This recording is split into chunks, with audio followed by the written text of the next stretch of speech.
পাকিস্তানে পুরোপুরি প্রস্তুত যুক্তরাষ্ট্র ইরানের শান্তি আলোচনার মঞ্চ। ইসলামাবাদের মাটিতে এরই মধ্যে পা রেখেছে দু দেশের প্রতিনিধি দল। আলোচনায় অংশ নেবেন মার্কিন ভাইস প্রেসিডেন্ট জেডি ভ্যান্স, বিশেষ দূত স্টিভ উইটকফ, ইরানের পররাষ্ট্রমন্ত্রী আব্বাস আরাকচি, পাকিস্তানের প্রধানমন্ত্রী শেহবাজ শরীফ সহ 3 দেশের শীর্ষ নেতৃত্ব। বৈঠক শুরুর আগে হরমুজ প্রণালী দখলের হুঁশিয়ারি দিয়েছেন মার্কিন প্রেসিডেন্ট ডোনাল্ড ট্রাম্প। অন্যদিকে চুক্তির জন্য আগ্রহী হলেও ওয়াশিংটনের প্রতি আস্থা নেই তেহরানের, মন্তব্য ইরানের প্রতিনিধি বাঘের কালিবাফের।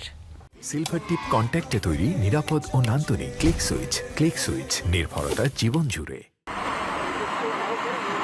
পাকিস্তানের মাটিতে পা রাখলেন মার্কিন প্রতিনিধিরা। উদ্দেশ্য ইসলামাবাদের মধ্যস্থতায় ইরানের সাথে শান্তি আলোচনা। তেহরানের প্রতিনিধি দল পৌঁছে গেছেন শুক্রবার রাতে।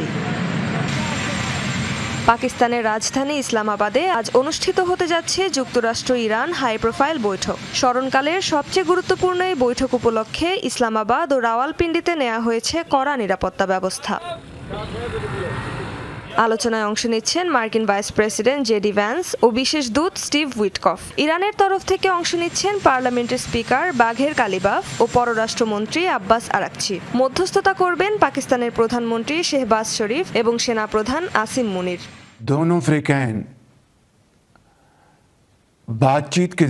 আমাদের প্রস্তাব গ্রহণ করায় যুক্তরাষ্ট্র ও ইরানের প্রতি কৃতজ্ঞতা জানাচ্ছি। তারা শুধু যুদ্ধবিরতিতে সম্মতই হয়নি, বরং আমার আন্তরিক অনুরোধে শান্তি আলোচনায় অংশ নিতে দুই দেশের নেতৃত্ব ইসলামাবাদে আসছে।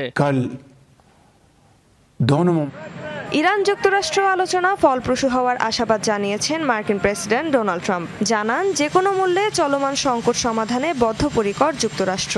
চলমান যুদ্ধে ইরান পরাজিত হয়েছে বলেও দাবি করেন তিনি। আলোচনায় যাই হোক, হরমুজের নিয়ন্ত্রণ নেবেনই এমন হুঁশিয়ারি দেন ট্রাম্প।